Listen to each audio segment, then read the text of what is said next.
Le Premier ministre Phạm Minh Chính présente des vœux du tête au personnel médical et patients de deux grands hôpitaux de Hanoï. Les exportations de produits de la mer ont connu de nombreux signes positifs, ouvrant de nouvelles attentes aux entreprises en 2024. Les circuits touristiques du Tet attirent un grand nombre de Vietnamiens d'outre-mer qui reviennent au pays natal célébrer le Nouvel An lunaire.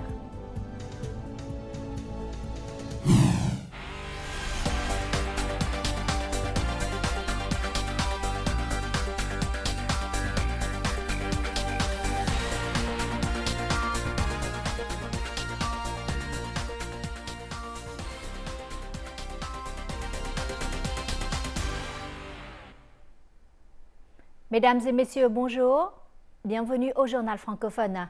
Aujourd'hui, le 29e jour du 12e mois lunaire, le Premier ministre Phạm Minh Chính a rendu visite au personnel médical et aux patients soignés à l'hôpital de l'Amitié Việt Đức et à l'hôpital pédiatrique central. Il s'agit de deux des plus grands hôpitaux de Hanoï.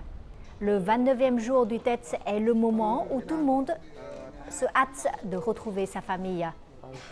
Le Premier ministre Phạm Minh Chính a partagé les difficultés, les épreuves et les sacrifices du personnel médical à travers le pays. Il a formulé des vœux de Nouvel An aux patients et familles de patients qui doivent rester à l'hôpital pour se faire soigner pendant les vacances du Tết. Le Premier ministre a salué, reconnu et apprécié les efforts du secteur médical en matière d'examen et de traitement dans l'esprit de donner la priorité à la vie et à la santé des gens.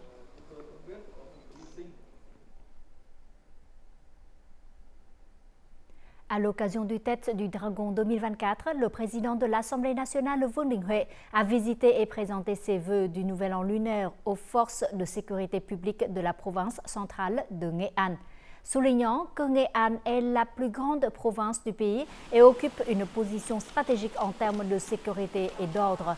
Vương Đình Huệ a demandé aux forces de sécurité publique de promouvoir leur sens de responsabilité et de redoubler d'efforts pour accomplir parfaitement toutes les tâches qui leur sont assignées.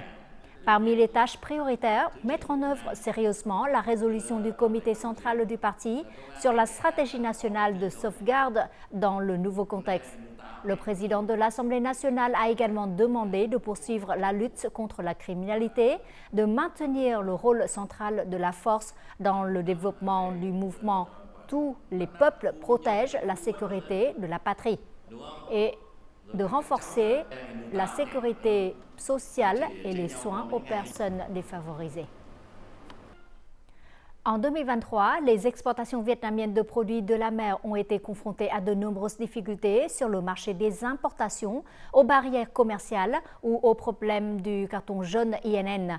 Récemment, la situation des exportations de produits de la mer a connu de nombreux changements positifs, ouvrant de nouvelles attentes aux entreprises en 2024.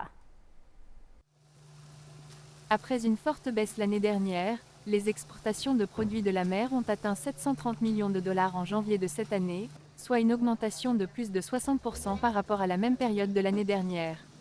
Les produits clés tels que le pangasius et les crevettes ont enregistré une croissance de plus de 50%.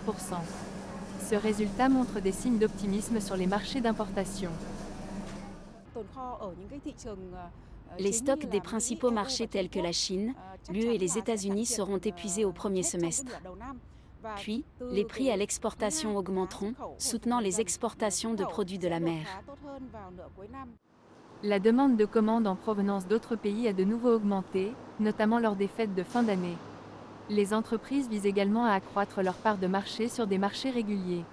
Nous nous concentrons sur l'exportation de crevettes entières vers le marché le plus exigeant, la Corée, et favorisons les exportations vers Hong Kong, Singapour et le Japon.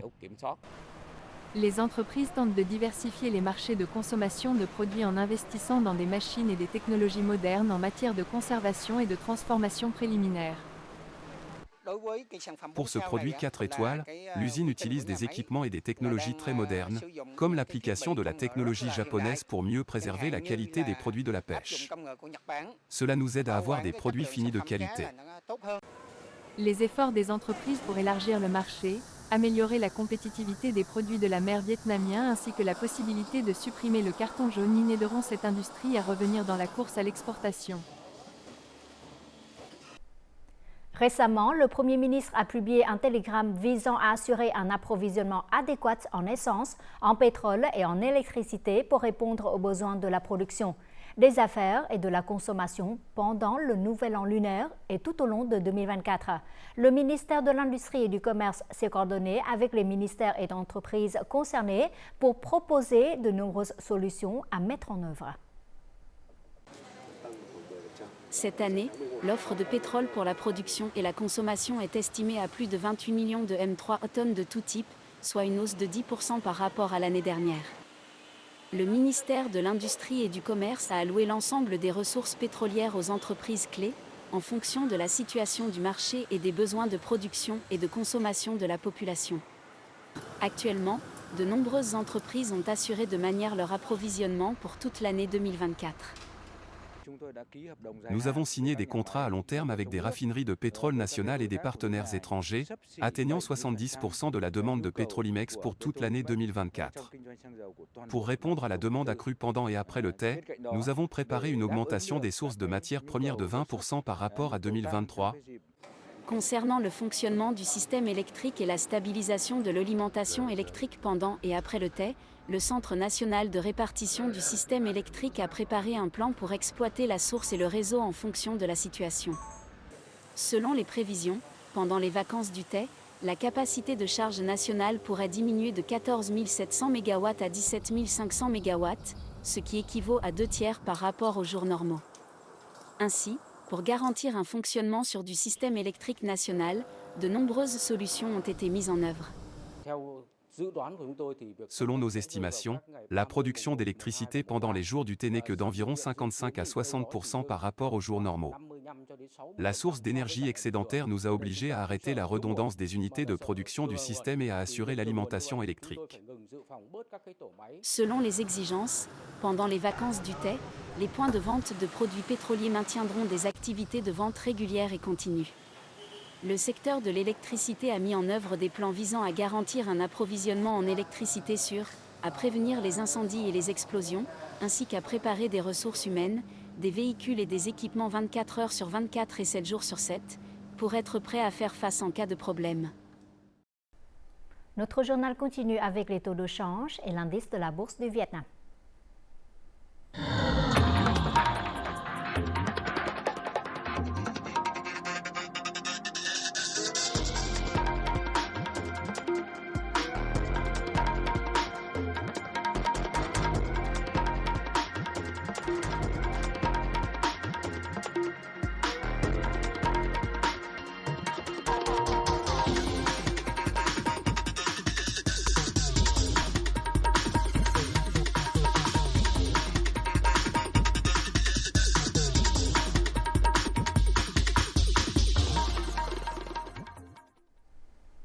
Juste après le Tet, en février et en mars, les localités commenceront à appeler les jeunes citoyens à effectuer leur service militaire.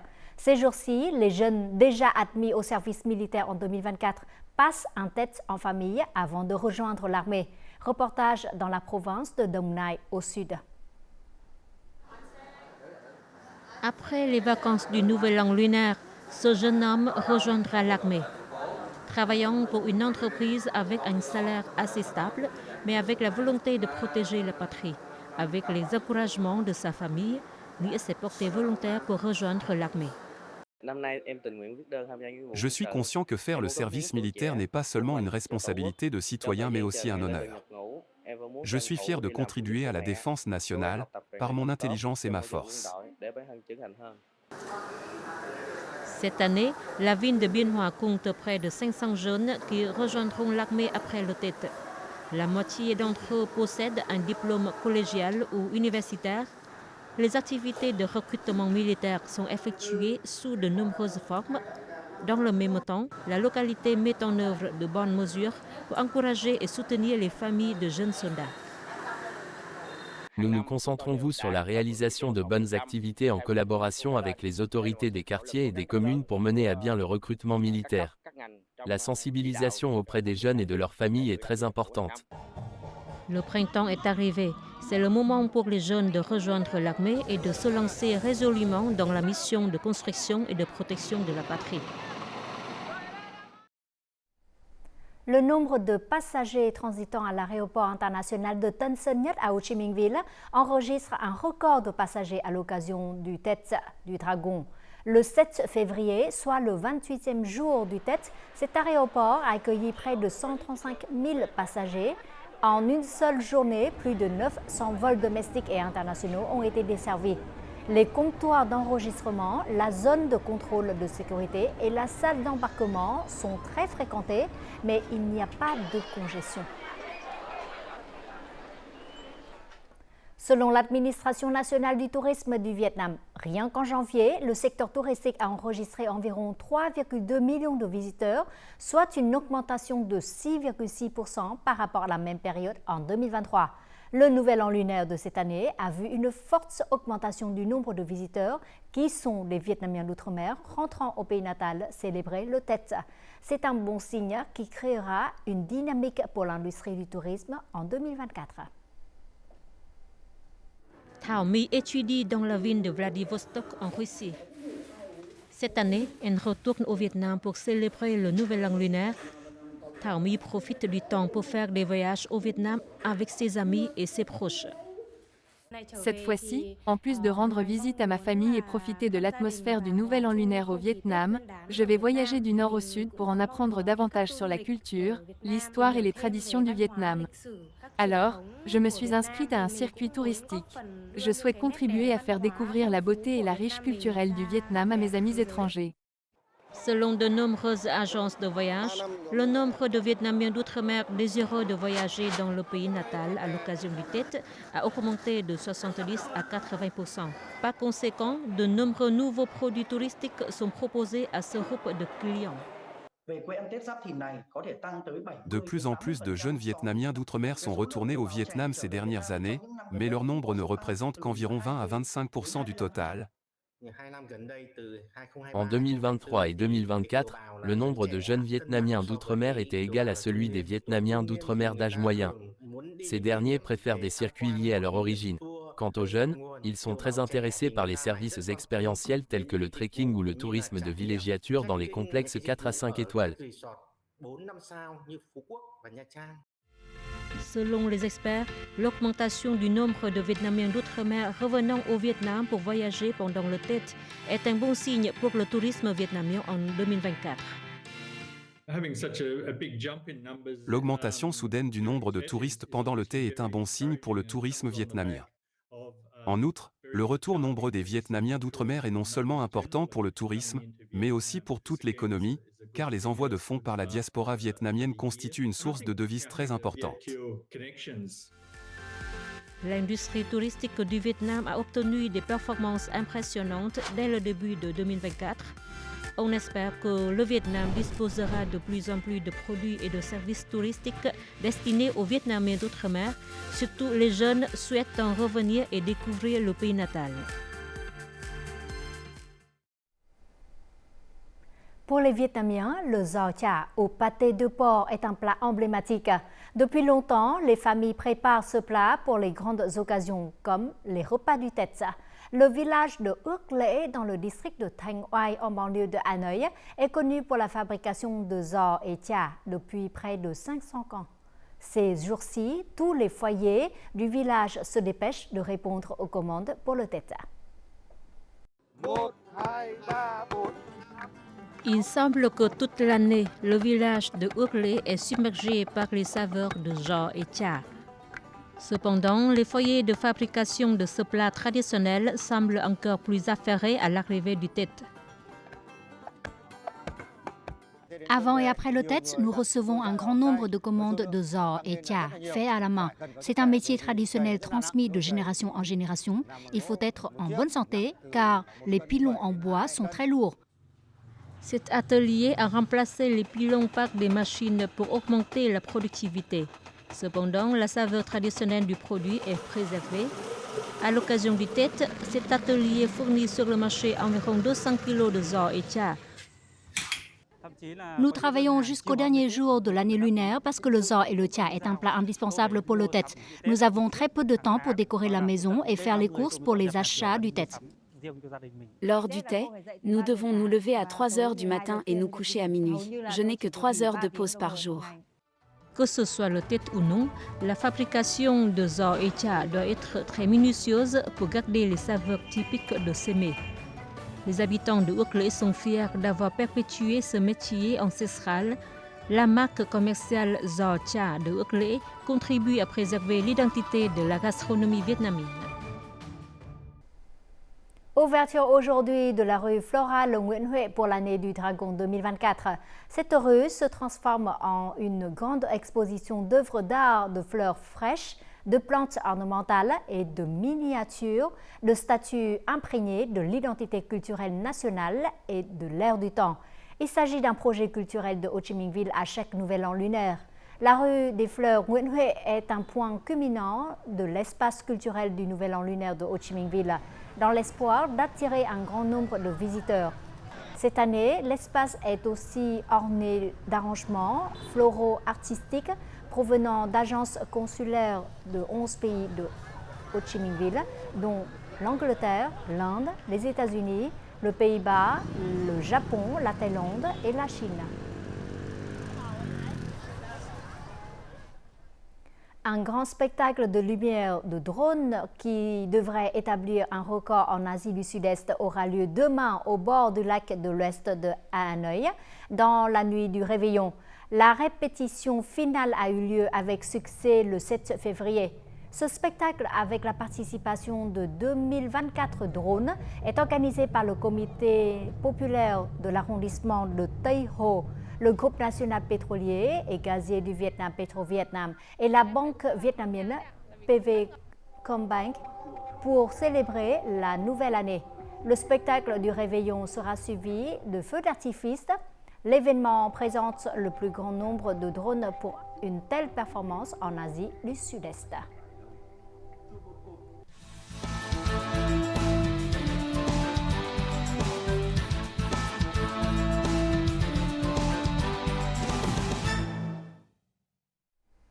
L'année du dragon approche à grands pas. En ce moment, les rues de Hanoï revêtent un nouveau look avec des fleurs, des plantes ornementales, des décorations et des affiches célébrant le nouvel an lunaire. Cela a attiré beaucoup d'attention de la part des résidents et des touristes. Dans ce chapitre, le Vietnam en un clin d'œil, nous vous invitons à découvrir tout de suite la beauté des rues de la capitale ces jours-ci. Ces jours-ci, les travailleurs de cette entreprise environnementale se dépêchent de planter les derniers pots de fleurs décoratives. Les couleurs vives et la fraîcheur durable sont des facteurs importants lors du choix des plantes décoratives pendant le Tết. Grâce à cela, l'ambiance printanière a commencé à envahir toutes les rues de la capitale. Plus le thé approche, plus nous sommes occupés. Pendant le thé, les gens viennent souvent ici pour admirer les fleurs et prendre des photos. C'est pourquoi nous devons faire des efforts pour maintenir la beauté des fleurs. Pendant cette fête, nous maintenons toujours 3 quarts de travail et chaque quart de travail dure 8 heures. Chaque jour, nous devons tailler les feuilles fanées. Pour conserver la fraîcheur des plantes, il faut les arroser régulièrement. Outre les fleurs fraîches, les affiches, des propagandes et les blocs modèles décoratifs comme celui-ci sont également des éléments spéciaux que l'on ne trouve que lors du Tết et des grandes fêtes du pays. Les ouvriers doivent travailler sans arrêt pendant 1 à 2 jours pour réaliser un modèle. Pendant le nouvel an lunaire, la décoration de Hanoï est très colorée. Lors des grandes fêtes, nous réalisons de grands modèles pour décorer. Avec un trafic intense et un espace ouvert, cet endroit est idéal pour placer un modèle décoratif. Car tout le monde peut le voir. J'exerce ce métier depuis de nombreuses années, donc je sais très bien comment accrocher joliment une affiche. Nous connaissons aussi de beaux endroits pour accrocher des affiches. Nous avons choisi cet endroit, car pendant le Tết, cette rue est très fréquentée. En regardant cette affiche, tout le monde sentira l'ambiance printanière arriver. Le nombre de banderoles ainsi que d'affiches et de modèles décoratifs pour le thé est généralement supérieur à celui des autres fêtes de l'année. Pour décorer les rues à cette occasion, le contenu se concentre sur la célébration du Nouvel An et de la fondation du parti. Leur conception demande beaucoup de soin et de minutie. Quand j'exerce ce métier, j'aime encore plus le pays et la ville où je vis. De nombreux projets décoratifs pour le Nouvel An lunaire ont été réalisés, attirant l'attention de nombreux habitants et touristes. De nombreux étrangers sont également très enthousiastes à l'idée de venir et séjourner au Vietnam pour profiter de l'atmosphère animée du thé cette année. L'atmosphère est merveilleuse avec les couleurs vives des drapeaux et des fleurs. Je me sens très excitée d'accueillir la nouvelle année à venir. Les rues sont très animées et colorées avec de nombreux drapeaux, fleurs et affiches. Beaucoup de gens choisissent de sortir pour capturer de beaux souvenirs à l'occasion du thé. Je suis extrêmement reconnaissant des efforts des travailleurs qui ont silencieusement embelli la capitale. À l'approche du thé, le lac Hoàn Kiếm est toujours décoré de nombreuses fleurs fraîches. J'aime vraiment venir ici pour prendre des photos. Dans les jours qui précèdent le Tết, toutes les jeunes filles mettent leur plus beau haosaï pour prendre des photos. Et ça, on fait ça au Tết. À chaque fois que je suis au Tết au Vietnam, je reste à Hanoï. Parce qu'il y a une ambiance particulière. Et dans les rues à Pho Co, par exemple, il y a une grande animation. Les magasins sont très colorés, on vend les décors du Tết, c'est très agréable à voir. Les touristes adorent d'ailleurs, parce que les touristes viennent au Vietnam pour le Tết.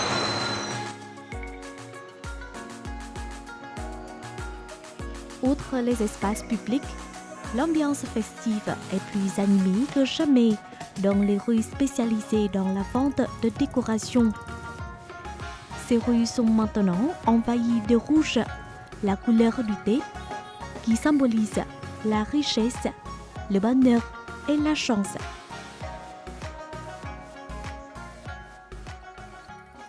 Nous sommes venus au Vietnam pour notre lune de miel. L'atmosphère des jours précédant le thé à Hanoï est vraiment vibrante. C'est très différent des autres pays que nous avons visités. C'est la 4e fois que je viens au Vietnam. Cette année, je veux découvrir l'atmosphère du thé ici. Je trouve cela très intéressant. Les fleurs de pêcher, la fumée de l'encens et les décorations sont toutes colorées. L'ambiance du thé traditionnel règne dans tous les coins de Hanoï. Les couleurs vibrantes des affiches de propagande, ainsi que les drapeaux, les fleurs et les décorations du thé contribuent tous à créer un nouveau look pour la capitale afin d'accueillir l'année du dragon.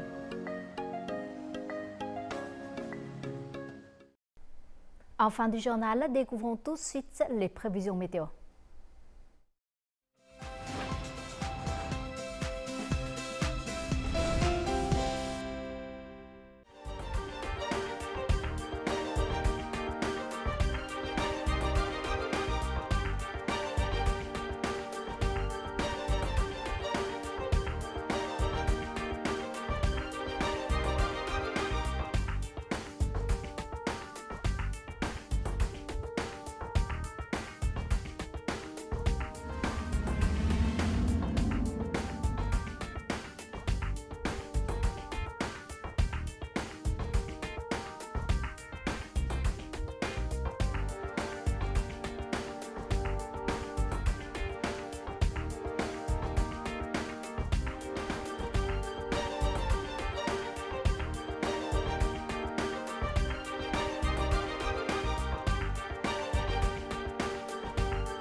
Les informations sur la météo a clôturé notre journal. Merci pour votre fidélité.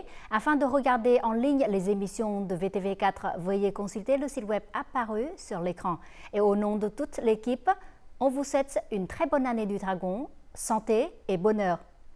Au revoir et à très bientôt.